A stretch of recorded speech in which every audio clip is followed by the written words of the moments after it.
Hello, welcome to For the Young at Heart. I'm Lucille Jerome. I'm at the UMass Lowell Nerve Center today. Let's go in and see what they do to help our senior citizens.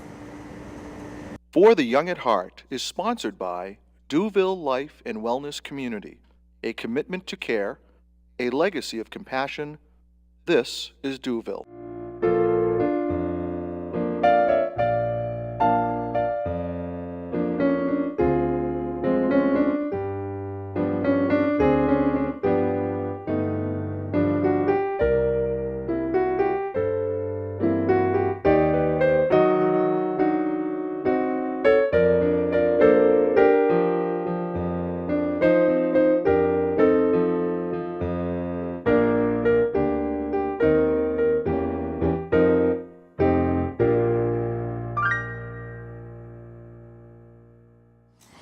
Here at the Nerve Center, we're going to be looking at some of the robotics technology that's helping our senior citizens and their families. These new technologies, the wave of the future, which might be here today. I have with me three guests today. I have Adam Norton, who's the Assistant Director at the Nerve Center, and I have Wei Ning Wu, who is an Assistant Professor in the Physical Therapy Department, and I have Pei Chun Kao, who is also an assistant professor in the rehabilitation department. Oh gosh. Anyway, physical therapy, rehabilitation. Okay, you're all doing the good work here. What does NERV stand for? Explain that to us. So the NERV Center stands for New England Robotics Validation Experimentation Center. Here we develop different types of evaluation and test methods for robotics, human measurement, and interactions in between. We focus on technologies that can be used for remote operation of robots in military cases, social and assistive robotics for rehabilitation use cases. We have a lot of different technologies in-house that we can use to measure human capabilities. And how long has the Nerve Center been open? The Nerve Center has been active for about the past 6 years, although we have just moved into our new location here at 110 Canal Street, new building for the university. Okay. And what would you describe as your role? I'm an assistant professor in the Department of Physical Therapy. So my role in the department is to educate our students and at the same time also doing research which helps the senior citizens and also the people with neurological disorders such as stroke or the children with cerebral palsy, so it's type of brain injury, as well as people who has concussions. Okay. And how about you? So my role in the department also teaching and researching. Right. So my research area is more focused on falls prevention and also looking at game rehab programs for stroke patients and senior citizens. Okay. Falls prevention, that's a big one. That's a big one. How did each of you get into this particular field? So I started as a student here at UMass Lowell, actually in the Department of Fine Arts, working with Holly Yanko, who's our director, professor of computer science, working in her lab doing more robotics research and design, and eventually turned it into test and evaluation, helping building test methods and facilitating events. Fine arts. Started with fine arts. Okay. All right then. I received my bachelor degree in physical therapy from Taiwan, and after I finished that, I feel like I do need to have some engineering background to help people more. Okay. So I pursued my PhD degree in biomedical engineering, and after that, I came to the States to receive more training in the rehabilitation settings before I joined UMass Lowell. And then in the recent year, we start more collaboration with Nerve Center, so move the robots in the rehabilitation field to the field of the for the healthy population as well, or military or workforce, labor workforce. Okay, so it's a collaboration. It's all collaboration. Right. And how about you? So I have a physical therapy background as well. But how do I get to US? Because when I was an intern physical therapy in the hospitals, and I was very frustrated that not all the patients having substantial recovery. And that time I feel like, okay, I should know more about the mechanism behind therapies. Right. And that time, my brother was at University of Michigan, and he said, "Oh, come to stay, study for more." So that's how I came to stay to study for my master and PhD program. All right. Huh.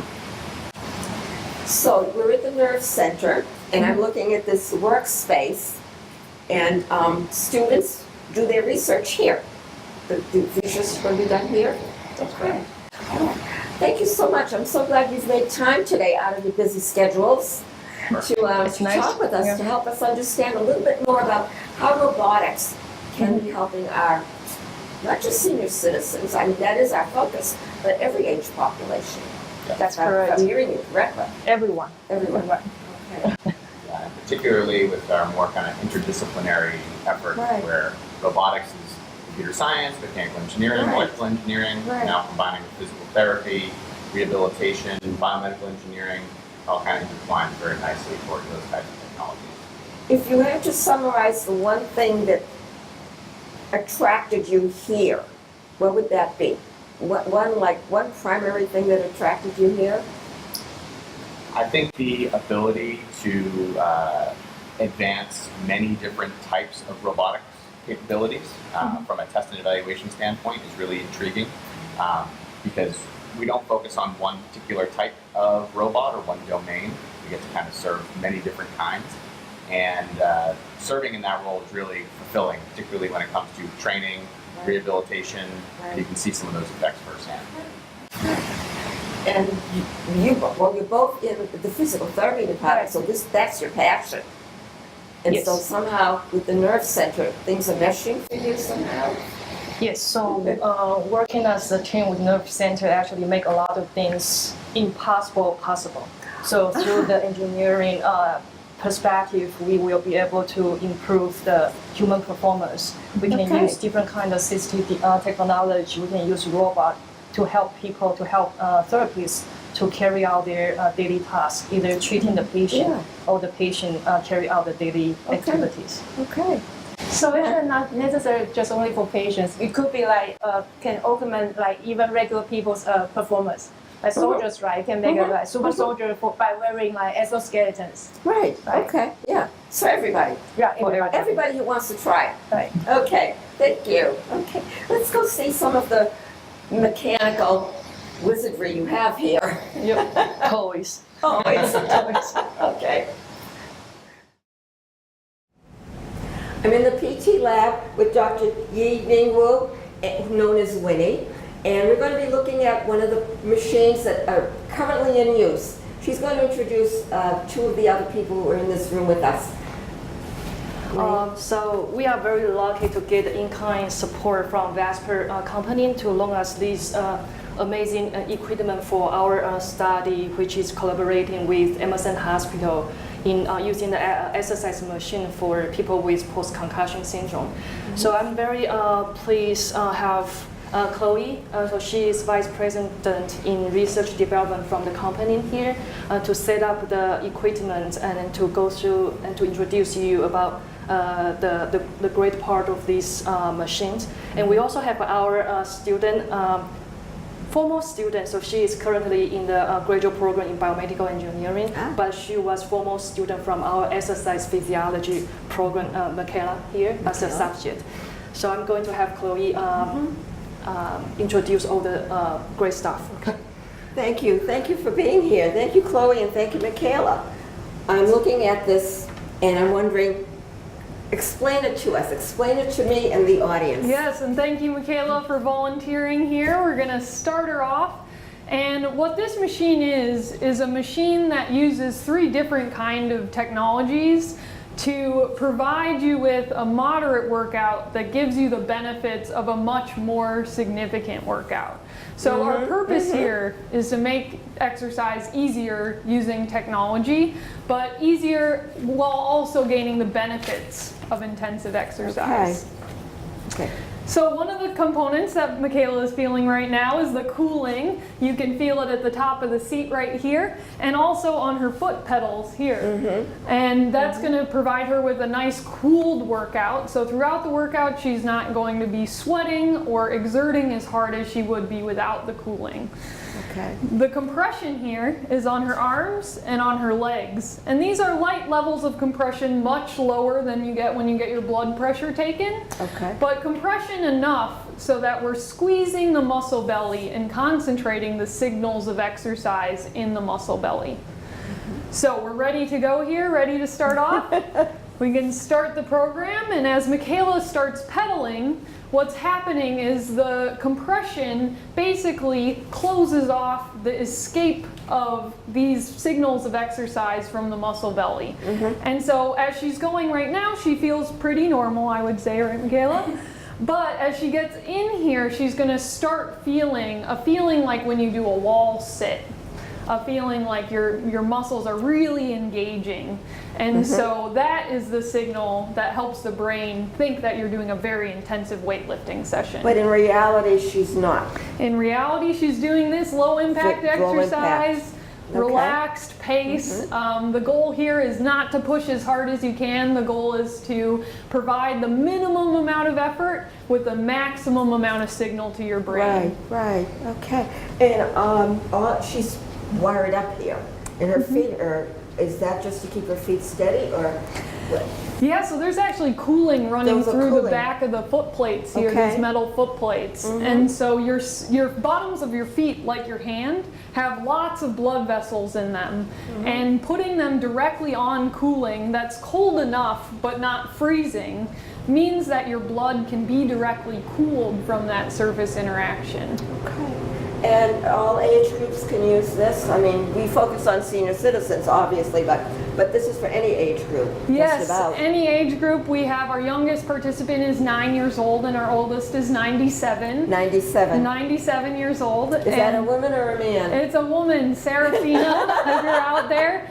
She's a wonderful lady who struggled with an ankle injury Yeah. that was not Oh. healed through physical therapy. Right. And she used Vasper because she was worried about instability with fall risk. Sure. You know, that is such a big risk, falling. Yeah. So she's 97. Yes. And so it's male and female can use this. Male and An age female, group. any age, also any ability level.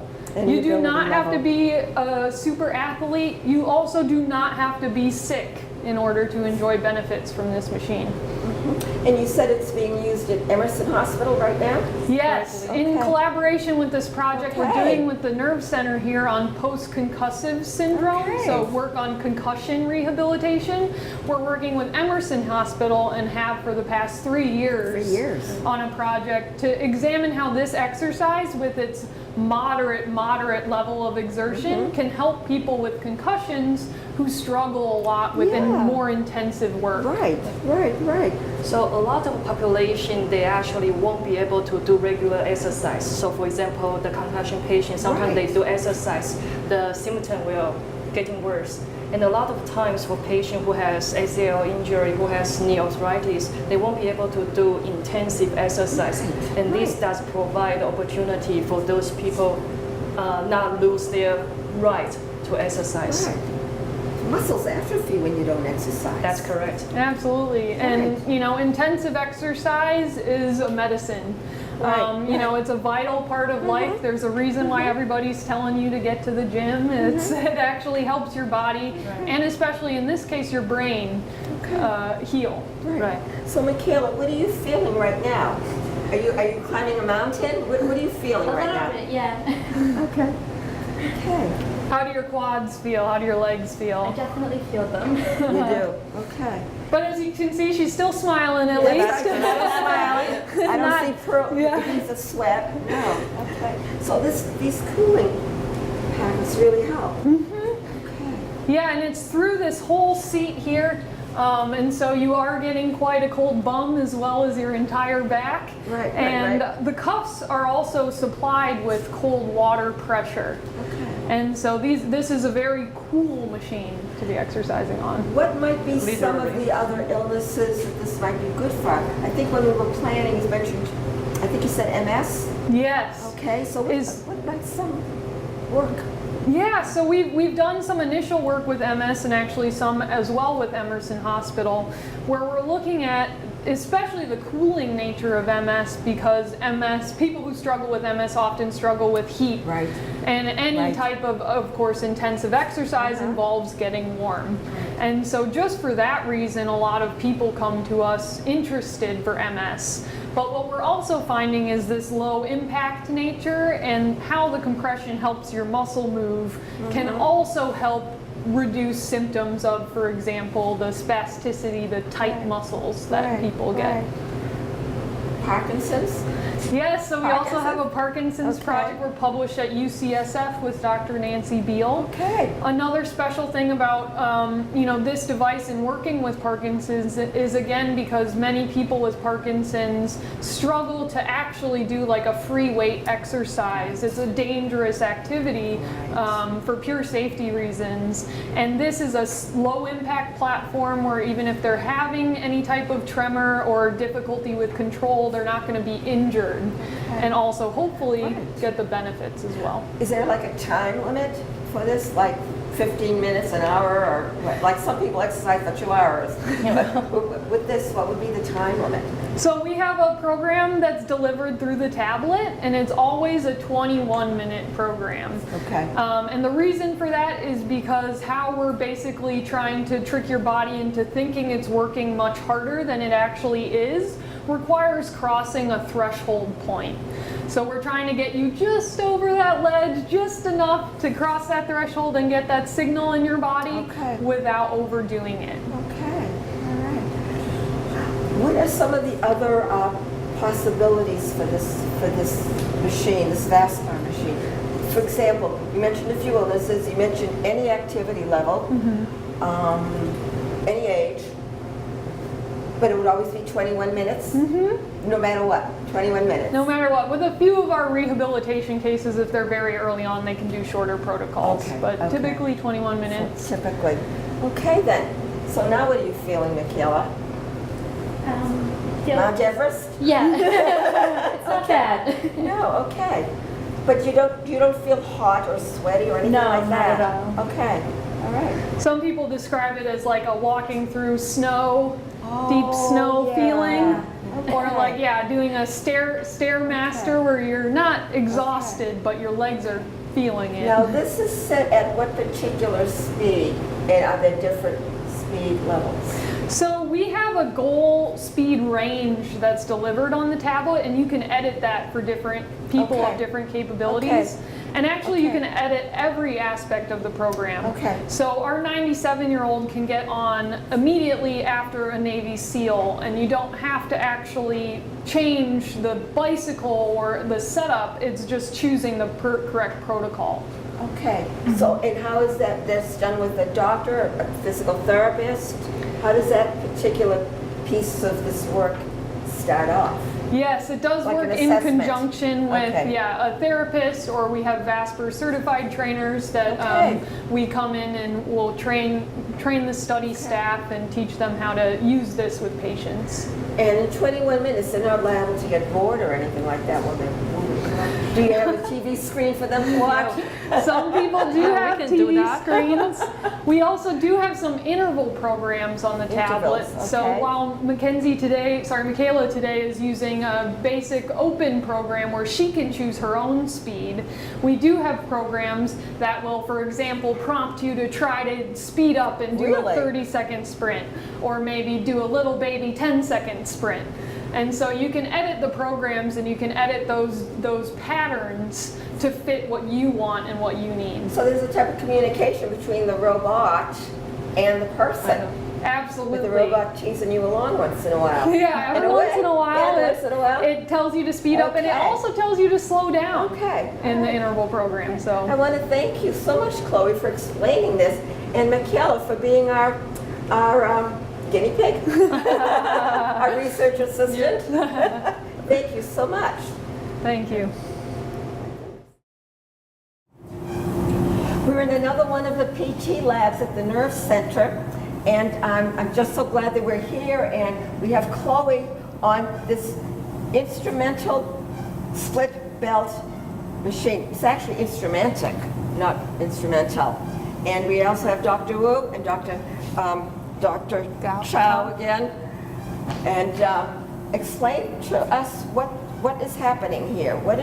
She's tied up for safety, and this is different from the one we saw in the other room. Explain what this one is. Okay, so this instrumented treadmill is the cutting edge of treadmill.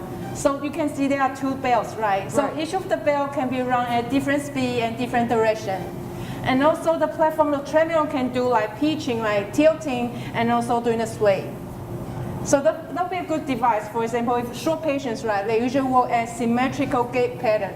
So if we can run the speed at different, run the treadmill bell at different speed, right? Right. We can force them to work harder for the affected side. But both of these belts would be going at the same speed.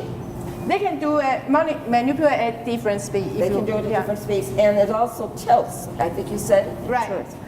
Okay, so it's an angle, a speed, and a tilt. And yes, All tilt three. and also side Okay. sliding. All right.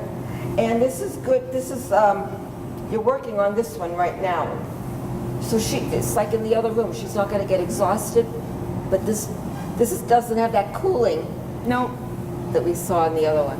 So there are so many different kind of exercise machine. Right. Each equipment actually have their Right. purpose. So some of the person might have capability to walk on the treadmill for different training purpose. Right. Then we will use treadmill. But Okay. if some people cannot exercise at high intensity, then we use the other kind. So given someone's age, you would assess their level, and then start there, and then help them to speed up later on, or you leave it always at the same speed for say an older person. so for testing, we're testing on the like maximum capacity, like fated speed, the and we maximum also were testing capacity. their preferred speed. Okay. And we Okay. progress based on their training Okay. performance. Okay. Whew. Are you getting tired? Oh, I'm good. You're good? Okay, all right. So, and how long has this been here? How long have you been working with this one? So we have this one just for like 2 months. 2 months? Yeah, we implement this like in March, Oh and we my got the gosh. training to use it. Okay, okay. So you're really just starting out with this one, 2 months? Yeah. Okay. But this equipment actually open up a lot of different research opportunities. Right.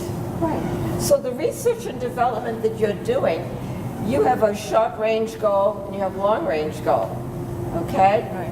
So short range is getting it up and running and then seeing how it's going to be able to help different populations, the different populations. Now in the other room, she was talking about Emerson. Right. And she mentioned a doctor that she Dr. was working Kentu, with. so that actually is really great example how community hospital, research Right. university, as well as company all work together Yeah. with the same goal to make better life for the Better life. For everyone. Right. So we our university collaborated with Dr. Kentu. So Dr. Kentu is a very well-known physician, neurosurgeon as well Right. as researcher in Yeah. concussion field. Yeah. So we are very lucky to work with him as well as Chloe Yeah. in running the post-concussion It's a study. wonderful collaboration. That's right. And she mentioned Emerson is known as one of the top. So Dr. Kentu's concussion center is one of the top is Okay. All right. center for people who has concussion. Yeah. And they do a lot of great events, great service for I us. don't know that everyday people in general understand the importance of research to get products on the market. I don't know that people really understand that. Yep, and You that know? takes a lot of time and It the takes collaboration. time. That's right, a lot of time. That's right. Okay. So we're helping people to understand that right now. Thank you so much for doing that. Wait, really? Yeah. Because I really believe that. Yeah. People see something on the market and they don't know What's everything that came behind that? beforehand. Right. Okay, they just have no idea. Yep. I didn't have any idea that this existed. But for a lot of research, we also engage the end users, Yeah. so we can have the information, what kind of things they are looking for, and Right. that actually will better our research as Sure, well. So sure. actually, I will say it's a full circle.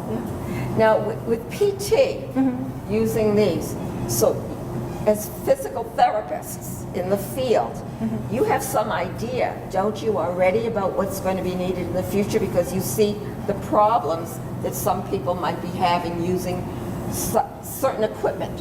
Right. And this idea comes into your head. That's where it all starts. Right. right? Okay. Okay. All right. In terms of this particular one, this is strictly going to be for research, or will something like this go into the community maybe someday, in the future someday? I will say for now, because it's very expensive. So right now, I think you're still limited to the research area Research. only. Okay. And then some of the research groups actually they use this equipment to try to figure out the best way to deliver the rehabilitation. Yeah. So they use this research as a research piece as research equipment. If Yeah. they figure out how to use this one for Yeah. our patient population Right. or senior population, Right. then this one can Right. gradually translate to everyday use. Okay. So as part of your research, is this going to be like the other one we saw earlier? Any age group, any illness, maybe, male, female, things like that?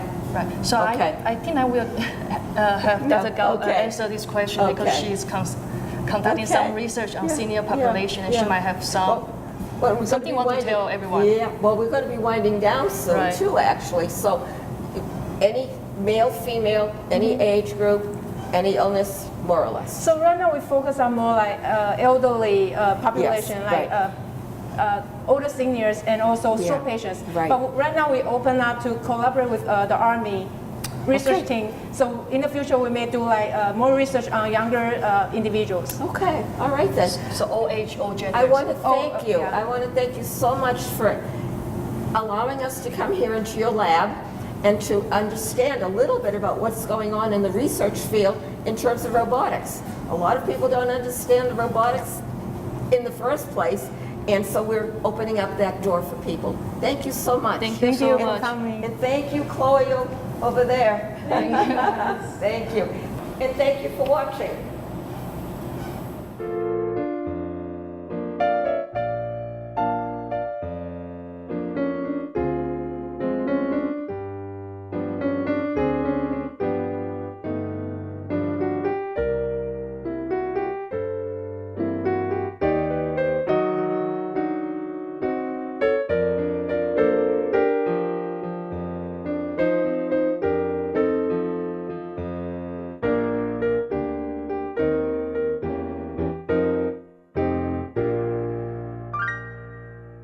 For the Young at Heart is sponsored by Duville Life and Wellness Community, a commitment to care, a legacy of compassion. This is Duville.